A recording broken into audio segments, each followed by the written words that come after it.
नमस्कार, स्वागत है आपका लोकल न्यूज में। मैं आपके साथ साक्षी सिंह।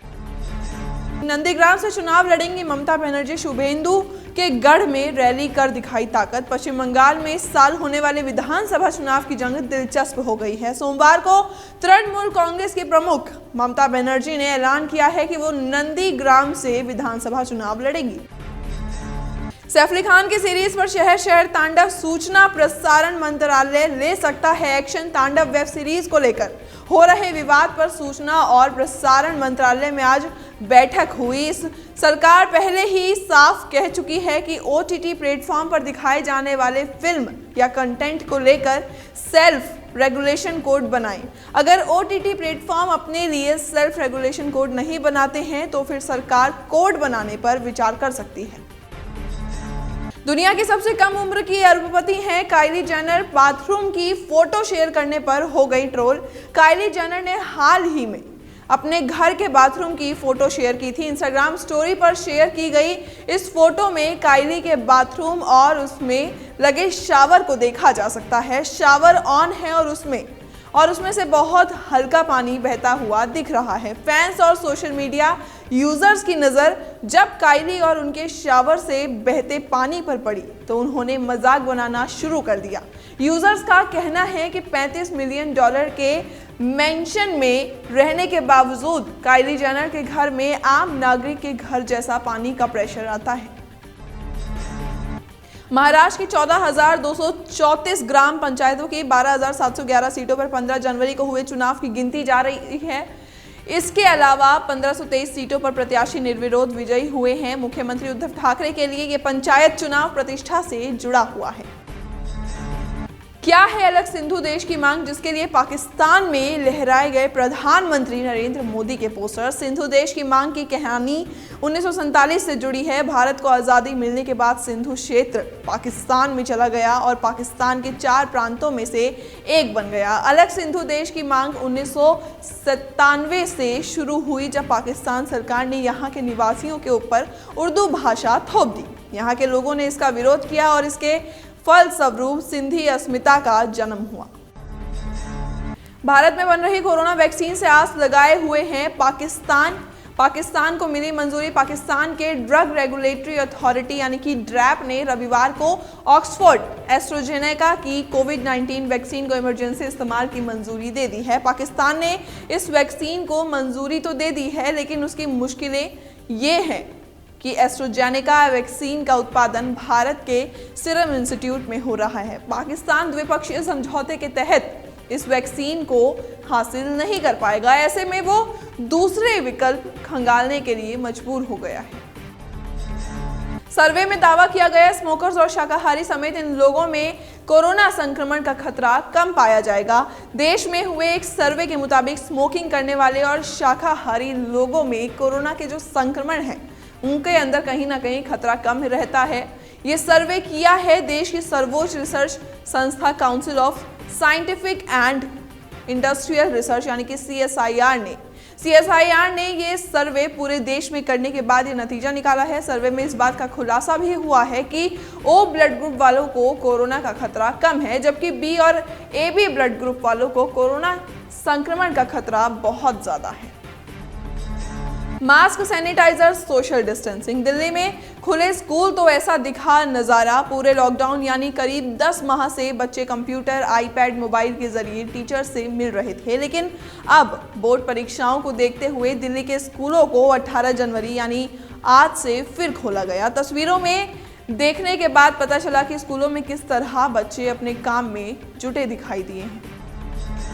देश के टॉप डॉक्टर्स ने लगवाया कोरोना का टीका। भारत में अभी तक 2 वैक्सीन को मंजूरी मिली है, जिनका इस्तेमाल पूरे देश में हो रहा है। 16 जनवरी से शुरू हुए अभियान में अब तक लाखों लोग वैक्सीन ले चुके हैं, जिनमें देश के कई नामी संस्थाओं के डॉक्टर्स भी शामिल हैं, जो सभी में वैक्सीन के प्रति भरोसा भी जगा रहे हैं और खुद आगे आकर टीका लगवा रहे हैं।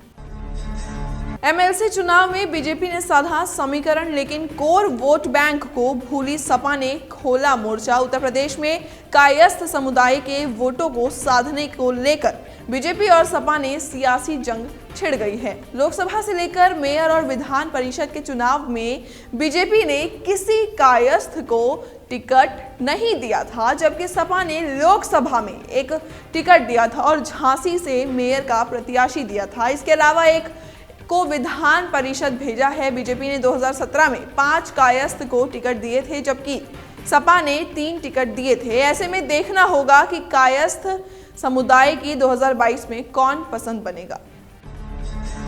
इंडिया वर्सेस ऑस्ट्रेलिया में मोहम्मद सिराज हुए भावुक। 5 विकेट लेने के बाद पिता को किया याद। भारत के दाएं हाथ के तेज गेंदबाज मोहम्मद सिराज ने टेस्ट क्रिकेट में पहली बार पारी में 5 विकेट लिए हैं। ब्रिस्बेन टेस्ट में ऑस्ट्रेलिया की दूसरी पारी में सिराज ने 73 रन देकर 5 विकेट चटकाए। इसके साथ ही वो गाबा के मैदान पर एक पारी में 5 या इससे अधिक विकेट लेने वाले भारतीय गेंदबाजों की लिस्ट में शामिल हो गए हैं। बाड़मेर में नाबालिग का गला रेत कर हत्या, परिजनों ने लगाया रेप का आरोप। बाड़मेर में एक नाबालिग लड़की की हत्या का मामला सामने आया। परिजनों ने आरोप लगाया है कि बच्ची के साथ किसी ने रेप के बाद उसकी हत्या की है। पुलिस ने शव को कब्जे में लेकर पोस्टमार्टम के लिए भेज दिया है और अज्ञात लोगों के खिलाफ मामला दर्ज कर लिया है। मध्य प्रदेश में पुलिस प्रशासन की बड़ी लापरवाही। शराब पीने से 5 गायों की हुई मौत। कुछ दिन पहले आबकारी विभाग और पुलिस ने एक अवैध शराब बनाने की भट्टी तोड़ दी थी और उसमें पक रही कच्ची शराब को जमीन पर बहा दिया था, जिसे पीने से गायों की मौत हो गई। कलयुगी मामी ने प्रेमी के साथ मिलकर 10 साल के मासूम का किया कत्ल। 10 साल का बच्चा अपनी नानी के घर आया हुआ था। वहां उसने एक दिन अपनी मामी को अपने चचेरे देवर के साथ आपत्तिजनक हालत में देख लिया। इसके बाद मामी ने 10 साल के बच्चे का कत्ल कर दिया। सुमन नाम की महिला का लाखन नाम के युवक के साथ प्रेम प्रसंग चल रहा था। सुमन के पति की 2019 में होली के दिन मौत हो गई थी। पति की मौत के बाद सुमन अपने कथित प्रेमी लाखन के यहां अपने 2 बच्चों को लेकर चली गई थी। आरोपी ने दोनों मासूम बच्चों को अपने रास्ते से हटाने के लिए मंगलौर कोतवाली अंतर्गत गंग नहर पुल में नहर में फेंक दिया। मुंबई में नवाब मलिक के दामाद समीर खान को झटका। ड्रग्स केस में 14 दिन की हो सकती है जेल। एनसीबी ने समीर खान को 13 जनवरी के दिन पूछताछ के लिए बुलाया था। पूछताछ के बाद ही समीर खान को गिरफ्तार कर लिया गया था। ओडिशा में बेटी बन गई शराब माफिया। मां ने सुपारी देकर करवा दिया मर्डर। ओडिशा में एक 78 साल की महिला को अपनी बेटी को मरवाने के आरोप में गिरफ्तार कर लिया गया है। घटना बालासोर जिले की है, जहां एक महिला ने अपनी ही बेटी को मरवा दिया। साइबर क्राइम में बैंकों में फर्जी खाते खोलकर विदेश से मंगाते थे पैसे। यूपी एटीएस ने किया 14 को गिरफ्तार। इस गैंग ने कोरोना काल में करोड़ों का ट्रांजैक्शन किया है। इस मामले में 2 विदेशी नागरिकों के खिलाफ लुकआउट नोटिस भी जारी किया गया है। ये लोग अवैध रूप से विदेशों से पैसा मंगाते थे। ईरान के चाबहार बंदरगाह पर भारतीय उपकरणों की पहली खेप रविवार को पहुंच गई। अब यहां तेजी से परियोजना का कार्य शुरू हो जाएगा। भारत एकमात्र ऐसा विदेशी देश है जो वर्तमान में यूएस के बाद ईरान की एक विकास परियोजना में शामिल है। कोरिया के पूर्व राष्ट्रपति को रिश्वत देने के जुर्म में सैमसंग के वाइस प्रेसिडेंट को 2.5 साल की जेल। दक्षिण कोरिया की कंपनी सैमसंग के वाइस प्रेसिडेंट को जे.वाई. ली को 2.5 साल की सजा सुनाई गई है। उन पर कोरिया के पूर्व राष्ट्रपति पार्क ग्यून को रिश्वत देने का आरोप है। महज फिलहाल के लिए इतना ही। बाकी की तमाम बड़ी खबरों के लिए आप देखते रहिए लोकल वोकल न्यूज।